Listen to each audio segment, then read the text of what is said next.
Ramiz Brahimaj takes on Billy Ray Goff this Saturday at UFC Fight Night Vegas 107. And this fight just got put together about a week prior to the event. Billy Ray Goff was initially supposed to fight Seok, and Brahimaj was supposed to fight Oban Elliott, and both of those guys had visa issues, so they are now putting these guys against each other. So we'll see how this one plays out. Kind of a lucky break for Brahimaj. I thought Oban Elliott was going to run through him, and Billy Ray Goff, I was going to pick him against Ko, and now he's taking on Brahimaj, who arguably might be as good, maybe a little bit less of a caliber opponent than Ko, in my opinion. But Brahimaj is 32 years old. He's 5'10" with a 72-inch reach. So 32 in his prime, 11-5, kind of a so-so record. Hasn't seen tons of success in the UFC. Coming off of a win over Mickey Gall. But that's Mickey Gall. Sorry to say, he's been just kind of 50-50 in his career. He's got, pretty good stand-up. I mean, before this last fight against Mickey Gall, I didn't really rate his stand-up, but, he throws hard 1-2s. Very strong dude, short, stocky, compact, decent striking, kind of keeps his hands up high. Was landing good knees in the clinch against Gall, was looking very composed and relaxed out there. Threw a great left jab to a same-side head kick that almost caught Gall before he knocked him out.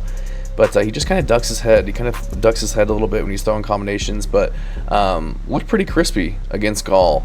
Switched to southpaw and threw a left hook right hand on the temple to get the KO. So it looked really good. But before the Gall fight, he was on all of his wins were by submission, but he was choking out kind of like just a bunch of low-level competition. Even in the UFC, choking out Michael Gilmore, Sasha Palatnikov. I don't really rate these guys.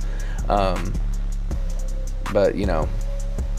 decent grappler, fights out of Travis Lutter, BJJ, but quick shots to the takedowns, but just doesn't really show any success with his grappling beyond low-level fighters outside on the regional scene and inside the UFC. Kept looking for forced trips, inside trips against Themba Gorimbo, who would just kind of turn it over and land on top. Was just getting controlled against the cage by Gorimbo, getting out-pummeled. Dropped by Court McGee in round one and controlled in the grappling department the whole fight. Was just getting beat up on the feet, controlled against the cage. Takedowns getting stuffed, just kind of getting beat everywhere.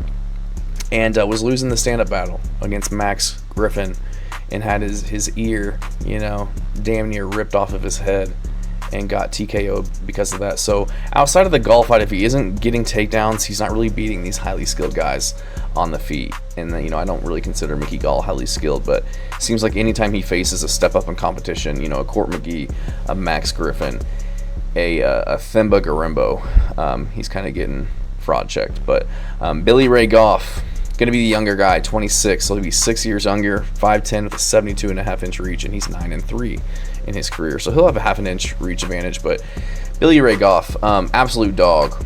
This dude's a savage. Great kicks, really good leg kicks. Had a really cool leg kick, immediate front kick to the face in one of his last fights. Just pushes forward, puts on a relentless pace, gets in his opponent's face, just non-stop pressure, very aggressive, high output guy. Was just kind of like zombie pushing forward against Trey Waters in his last fight, which he lost by decision. But I don't know. I feel like it was a lot closer than people give it credit for. I feel like he could have, squeaked out a win in that one. But was eating a lot of jabs from Trey Waters, taking some punishment in the first round. His face was really beat up, but just kept pushing forward against Trey Waters, who had a sizable reach and height advantage. And he'd get wobbled on the feet, but just kept throwing, just relentless, throwing hands, shooting double legs, mixing leg kicks in. Just tough as nails, and has a really good chin, and which isn't the best to harp on. Honestly, when I talk about somebody's toughness and their chin, it's usually because they take beatings, they don't give up, but they put on good performances, but they lose. But this dude, he's like, he's willing to wade into the fire and take one to give one. And I don't like to constantly be reminded of how good a guy's chin is. He gets hit more than I'd like to see, but takes a lot of damage, can dish it out as well, can keep pushing a high pace. A lot of times when guys take a lot of damage, they kind of slow down or get a little bit deterred, but there's no this kid doesn't get discouraged. Like I said, took a lot of damage from Trey Waters, was dropped with a head kick from Smotrisky, I think his name was that on the Dana White's Contender Series. yeah, ended up getting the ended up coming back and getting the win in that one. Kind of ducks his head down in the pocket when he throws at times, kind of brings it to the side, which leaves him open to head kicks. But other than that, he does a pretty good job with his head movement, irregardless of that. But I'm gonna go with Billy Ray Goff in this one. I just can't pick against his pace, his tenacity, the heart. I don't see that out of Brahimaj. I look at some of his performances, against Garimbo, Court McGee, Max Griffin. It's like, dude, you're losing.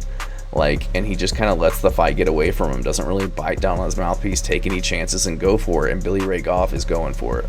He's never going to just not try and watch a fight slip through his fingertips. I think he's tougher.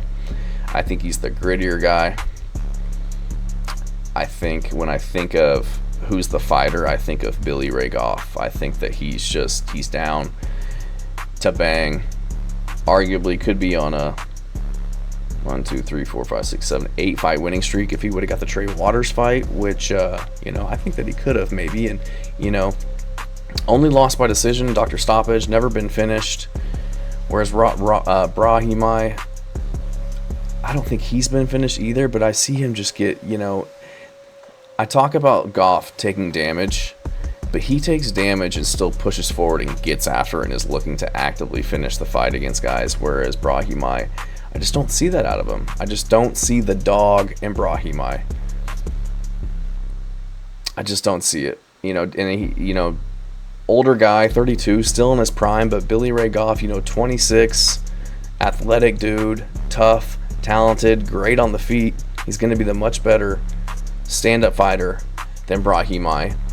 His stats say that he's got a 100% takedown rate, but that's just in the UFC. So that's 3 fights in the Contender Series where he's not getting taken down at all. But I just think he'll be too good. I think his movement's too good. He'll be pushing a high pace against Brahimaj. I think he'll be pushing forward, keeping Brahimaj on the back foot, not allowing him to get his takedowns going. And I trust Goff's cardio over Brahimaj, who's pretty muscled up, big dude. I don't think that he's going to be able to out cardio Goff. And I see the only way I see him winning this fight is getting it to the ground and subbing or ground and pounding or controlling Goff. And I just don't see that happen. I don't see Goff laying on his back, getting controlled, getting out positioned on the ground. I see him pushing a high pace, putting a lot of volume on Brahimaj and breaking him and getting this one done. I think he can get the KO. If not, get it done by decision. Thanks.